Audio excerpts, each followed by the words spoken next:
नमस्कार नाशिककर. एनकी न्यूज मध्ये आपलं सर्वांचं स्वागत. आज आपण एक पुन्हा नवीन विषय घेऊन आलोय आणि नवीन पाहुणे घेऊन आलोय. नवीन विषय म्हणजे असा, प्रशिक्षक आणि पालक यांच्यातला संवाद कसा असावा.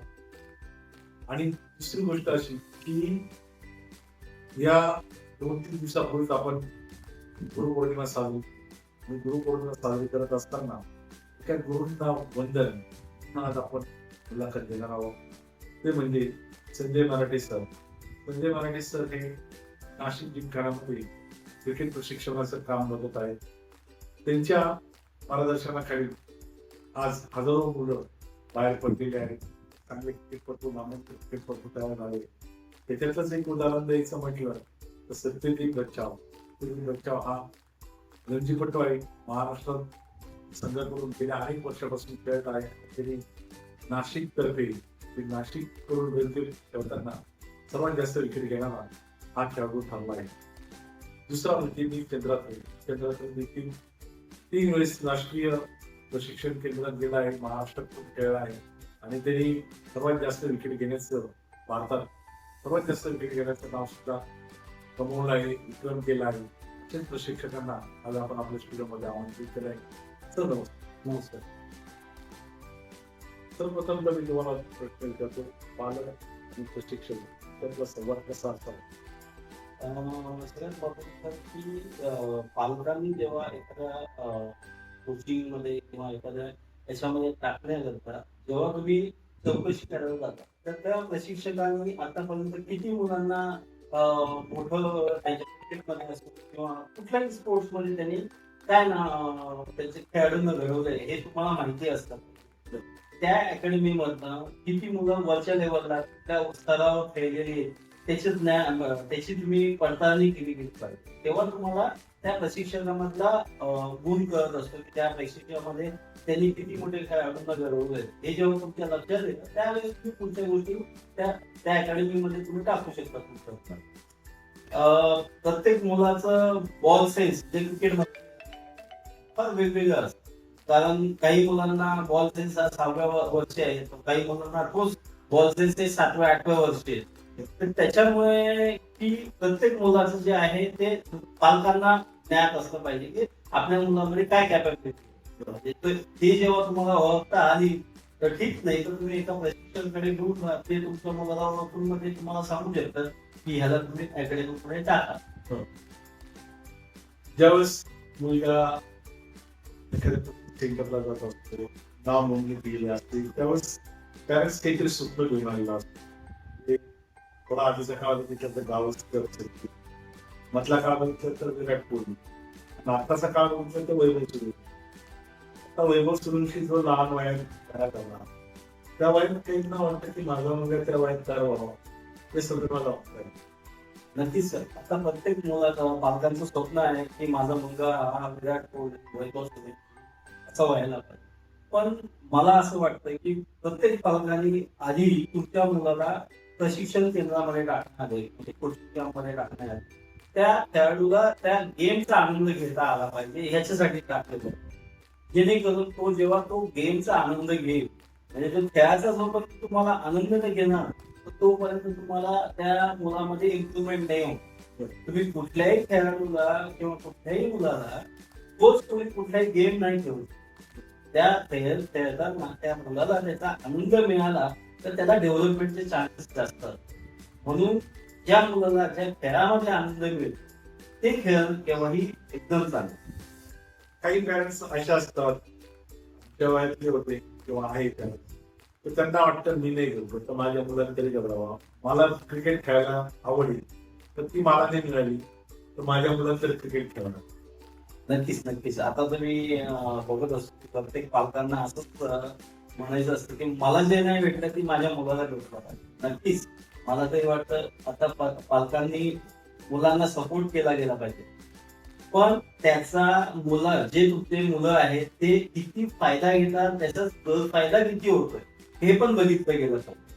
जेव्हा तुम्ही एखादी गोष्ट न मागता तुम्हाला एखाद्या म्हणजे मुलाला तुम्ही दिली तर त्या न मागता मिळालेली गोष्ट त्या मुलाला राहत. म्हणून खेळ खेळताना प्रत्येक वेळेस तुम्ही ज्या ज्या गोष्टीची आवश्यकता आहे तुम्ही एखादं पर्टिक्युलर त्याला टार्गेट दिल्यानंतर तू हे कम्प्लीट केलं का तुला ही गोष्ट मिळेल. हे जेव्हा तुम्ही त्याला सवय लावता तर त्याच्या अंगी कारणी लागते. म्हणजे एखादं टार्गेट मिळालं. आता आम्ही क्रिकेटमध्ये असंच करतो की एखाद्या मुलांनी 50 रन 100 रन केले किंवा 5 विकेट घेतल्या की तू 100 रन केले की तुला आम्ही एक गिफ्ट दिली. 5 विकेट घेतल्या की तुला गिफ्ट दिली. ही जेव्हा त्या मुलाला सवय लागते ना की तेव्हा त्याच्यामध्ये अरे मी चांगलं केलं तर मला रिकग्निशन मिळतं, मला एक गिफ्ट मिळतं. मग तो मुलगा चांगलं करायचा प्रयत्न करतो. न मागता काय कुणाला काहीही भेटतं तर त्याला अजून काही मोटिवेट होण्याचं काही त्रास. म्हणून प्रत्येक पालकांना मुलांना सगळ्या गोष्टी एकदम देऊ नका. त्याला हार्डवर्क करायला शिका. कारण कुठली गोष्ट हार्डवर्क केल्याशिवाय मिळत नाही. आणि आजकालची तर पिढीला प्रत्येक गोष्ट म्हणजे एज ग्रुपचं क्रिकेट असतो किंवा मोठ्यांचं क्रिकेट हो. तुम्ही कॉम्पिटिशन एक भरमसाठ आहे. जर तुम्ही तुमच्या मुलाला जर चांगलं क्रिकेटर घडवत असाल म्हणजे पाहायचं असेल तर तुम्ही मुलाला टफ क्रिकेटर बनवायचा प्रयत्न करा. चांगला क्रिकेटर आणि कॉम्पिटिशन मध्ये तो सर्वाइव्ह कसा करतो अशा ह्याच्यामध्ये करायला. त्यावेळेस तुम्ही आता कम्युनिकेशन म्हणता अशीच कम्युनिकेशन आहे खेळाडूंमध्ये पण चालू. पॅरेंट्स काय म्हणतो बघ तिने इतके रन केले तुला नाही करता आले, बघ तिने इतके विकेट घेतले तुला नाही घेता आलं. मग त्या मुलावर ते कॉन्ट्रेशन आणलं जातं. त्याच्यातून तो एकदम तो खेळ तरी सोडून देतो किंवा चिडचिडपणा करतो किंवा तो आणखी वेगळं त्याचं वर्तणूक व्हायला लागतं. त्याबद्दल आपण काय कारण असं मी खूपदा बघतो की पालक हे जे आहेत ना हे प्रत्येक आपल्या मुलाचं दुसऱ्या मुलाशी कम्पेअर करतात. मला तरी वाटतं कधीही प्रत्येक मुलगा हा डिफरंट असतो. ज्या मुलामध्ये जे आहे ते तुमच्या मुलामध्ये असणार त्या गोष्टी त्या दुसऱ्या मुलामध्ये नसतात. आपला मुलगा चांगला आहे हे प्रत्येकाने बघितलं पाहिजे. तुम्ही कुठल्याही मुलाला पालकांनी फोर्स नाही केला पाहिजे तू 100 रन करत किंवा 5 विकेट खेच. तुम्ही त्याला आधी प्रोत्साहित करा की तू ह्या मॅचला जी बॉलिंग टाकली किंवा ह्या मॅचला बॅटिंग केली त्याच्यापेक्षा पुढच्या मॅचला कशी बेटर करू शकतो. बॅटिंग नसतो बॉलिंग नसतो ती कशी बेटर कर त्याच्यामुळे तुमच्या टीमला कसा फायदा होईल हे तुम्ही बघा. हे जेव्हा तुम्ही प्रोत्साहित केलं बघा तुमचा मुलगा कसा चांगला परफॉर्म करतो. ऑलवेज विश्वास ठेवा तुमच्या मुलावर की नाही तू शिकलेला आहे तू चांगलं करतोय तू पुढच्या मॅचला पण प्रयत्न कर. तुम्ही मोटिवेट करायचा प्रयत्न करा. तुम्ही त्याला प्रेशर देऊन करणार तर अजिबात मुलामध्ये इम्प्रुव्हमेंट होणार. त्याच्या मनामध्ये अशी भावना तयार की मी कुठेतरी कमी आहे. हे जेव्हा त्याच्या मनामध्ये घर करायला लागले तर तो पुढे कधीही जाऊ शकत नाही. तर त्यावेळेस असं होतं की एखादा कोच किंवा प्रशिक्षक त्या मुलाला बोलते किंवा त्याला काही म्हटले की अरे बाबा तू असं खेळ तुला खेळता थोडा वाजणार आहे. तोच मुलगा घरी जाऊन आपल्या पॅरेंट्सला सांगतो आणि पॅरेंट्स त्याची बाजू घेऊन कदाचित प्रशिक्षकाला विचारायला येतात तुम्ही असे का बोल किंवा एक असं बोलायला नको होतं. तर त्यावेळेस तुम्ही काय केलं कुठलाही प्रशिक्षक हा जेव्हा एखाद्या प्लेयरला रागवतो खेळाडूला रागवतो ते कशासाठी रागवतो की त्याच्यातला चांगला खेळाडू बाहेर यावा म्हणून. त्याच्यात जे तो बघत असतो की हा आता 50%च देतोय त्याची अपेक्षा असते 100% देऊ शकतो त्याच्यामध्ये तेवढी कॅपॅबिलिटी आहे म्हणून तो त्या खेळाडूला रागवत असतो.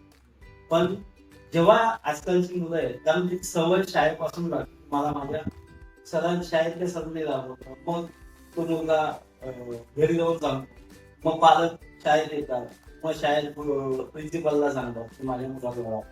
ऍक्च्युली शाळेमधलं आणि ग्राउंडवरचं हे टोटली वेगळं आहे. मुलाला जेव्हा एखादा रागवतो याचा अर्थ असा होतो की त्या प्रशिक्षकाला त्या मुलाकडनं त्याच्यातलं बेस्ट काढायचं असतं म्हणून त्याला रागवतो. त्याला म्हणजे काही कसं असतं ना आपण म्हणतो ना की मी एखाद्या खेळाडूला जर रागवलं तर त्यांनी त्याच्यातलं चांगल्यात चांगलं जे आहे ते बाहेर निघेल. काहींना असं समजतो आपण की गोड बनवून काहींना रागवून ते प्रत्येक खेळाडूला वेगवेगळं मॅटर करत. म्हणजे काहींना गोड जाऊन होतो काहींना कडी मारून होतो. तसं तुम्ही शाळेचाच विषय घेऊन त्याच अनुषंगाने शाळेत शिकवल्यानंतर जसं शिक्षक होमवर्क देतात तसं आपण प्रशिक्षण दिल्यानंतर मुलांनी त्याचा होमवर्क केला हवा. डेफिनेटली ज्या काही गोष्टी तुम्हाला academic सांगितलेल्या आहे किंवा पर्टिक्युलर ड्रिल दिलेलं आहे तर ते तुम्ही घरी केलंच पाहिजे. तर मी प्रत्येक मुलाला शॅडो प्रॅक्टिस करायला लागतो. ते आजकाल खूप ग्राउंड जर अवेलेबल नाहीये पण घरी केल्यानंतर ऍटलीस्ट तुम्ही तुमच्या रूम मध्ये शॅडो बॉलिंगची करा, बॅटिंगची करा, ते करू शकता. इमॅजिनेशन ह्या सगळ्यात महत्वाच्या गोष्टी आहेत. जेव्हा तुम्ही इमॅजिन करताय खेळताना मॅनिफेस्ट करताय तेव्हा गोष्टी ह्या सगळ्या ह्या करेक्ट होत असतात. आपण जे सत्यजित बचाव म्हणा चंद्रात किंवा आणखी देवभोवती तारे यांना घडवत असताना त्यांच्यातला कॉमन पॉईंट काय तुम्ही सांगाल? ते कॉमन होतं आणि त्याच्यामुळे ते मुलं सर कॉमन प्रत्येक खेळाडू वेगवेगळा असतो. कॉमन असं काही नव्हतं. आता थोडक्यात तुम्हाला सत्यजित सत्यजित हा लहानपणी असताना 5 बॉलिंग टाकायचा पण मग त्याच्यातला मॅक्सवेल असताना त्याला स्पिन टाकायला लावली तिथून मग तो आता तुम्ही बघितलं तो मोठा क्रिकेटर होता. थोडक्यात नीलचं बघा, नील हा पहिल्यापासून लेफ्ट हँड स्पिनच टाकतोय. ते त्याच्यातल्या ज्या गोष्टी ह्या प्रत्येक प्रशिक्षकाने एक खेळाडूमध्ये काय टॅलेंट आहे ते ओळखणं गरजेचं. तुम्ही त्याच्यावर जेव्हा तुम्हाला लवकर ओळखता आलं की ह्याच्यातला मेन टॅलेंट काय आहे तेव्हा तुम्ही पुढे जाऊ शकता. मग त्याच्यातला शार्पन करू शकता. म्हणजे त्याच्यामध्ये लेफ्ट हँड स्पिन आहे किंवा याच्यात लेग स्पिनर चांगला आहे किंवा याच्यात विकेट कीपर आहे किंवा हा ओपनिंग बॅट्समन नवीन बॉल चांगला खेळू शकतो किंवा हा इनिंग चांगलं खेळू शकतो. मग ह्याला तुम्ही कुठे खेळू शकता हे प्रशिक्षकाने बघितलं गरजेचं आहे.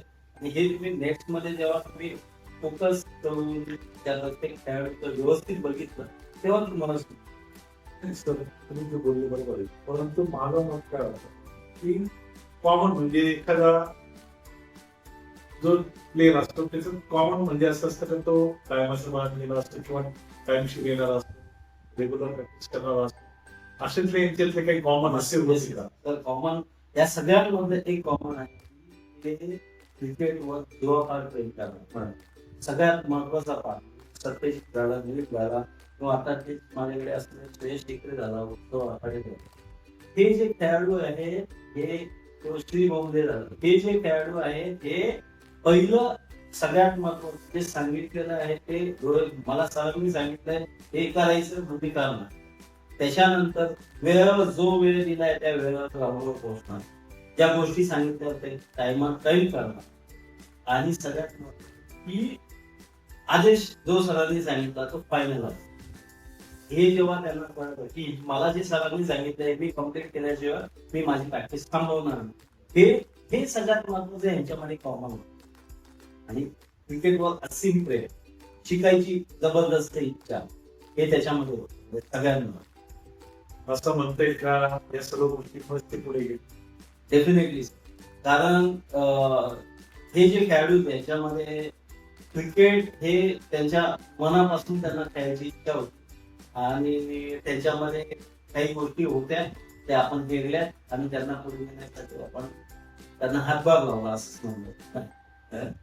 याच्याच पुढचा प्रश्न असा आहे आपल्याला की त्यावेळेस असं होतं का काही मुलं आई वडिलांची लाडाची असतात, ते लाडाचे काही काम केले जातात आणि त्यांना असं नका करू तसं नका करू असं सांगितलं. नाही सर, लाडाची मुलं त्यांनी स्पोर्ट्स नाही घ्यायला पाहिजे. कारण लाड जे आहे ते घरात होतेच आहे, ग्राउंडवर लाड नाही होत. कारण जर तुम्हाला पालकांना मी स्पेशली सांगू शकतो जर तुम्हाला लाड करायचे आहेत तर ग्राउंडवर अजिबात नाही पाठवायचे. कारण ग्राउंडवर कोणीही कुणाचे लाड करत तुम्हाला जोपर्यंत घाम अंगातनं निघत नाही तोपर्यंत कुठलीही चांगली गोष्ट तुम्हाला मिळत नाही. म्हणजे तुम्ही स्किल शिकवणे त्याच्यानंतर मेहनत जोपर्यंत तुम्ही करत नाही तोपर्यंत तुझा फिजिकल फिटनेस चांगला येऊ शकतो. ते लाड हा ग्राउंडवर नाही होत.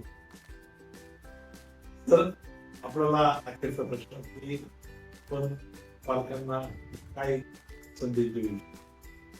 पालकांना हाच संदेश द्यावा की तुम्ही एखाद्या अकॅडमीमध्ये मुलांना टाकाल तर त्याच्यामध्ये त्या प्रशिक्षकावर 100% विश्वास ठेवा. आणि कारण तुम्ही मी माझ्या पहिल्या याच्यामध्ये सांगितलं कारण तुम्ही पूर्ण प्रशिक्षकांची पडताळणी केल्यानंतरच तुमच्या मुलाला तिथे टाकलंय. त्याच्यामुळेच मी सांगतो की जर तुम्ही त्या मुलाला तिथे सोडलंय तर तुम्ही त्या प्रशिक्षकावर पूर्ण विश्वास ठेवा. तो तुमच्या मुलाला किंवा मुलीला डेफिनेटली चांगला स्पोर्ट्समन किंवा क्रिकेटपटू त्यांना घडवल मला वाटतं. तर आज आपण प्रशिक्षक आणि पालक यांच्यातला संवाद कसा असावा, प्रशिक्षकाची भूमिका काय, पालकांची भूमिका काय असावी, त्याच्यातून चांगला संवाद कसा साधला जाईल, त्यावरून कशी तयार होईल हे देखील आज आपण आम्हाला सांगितलं. आणि याच मुलाखतीतून मी त्यांना फायदा होईल आणि मुलाखतीतून आपल्या मुलांकडे चांगल्या मार्गदर्शन करतील आणि एक चांगला खेळाडू तयार करण्याचा प्रयत्न करतील असं आज आपण समजू शकूया. असं मी गप्पा मारू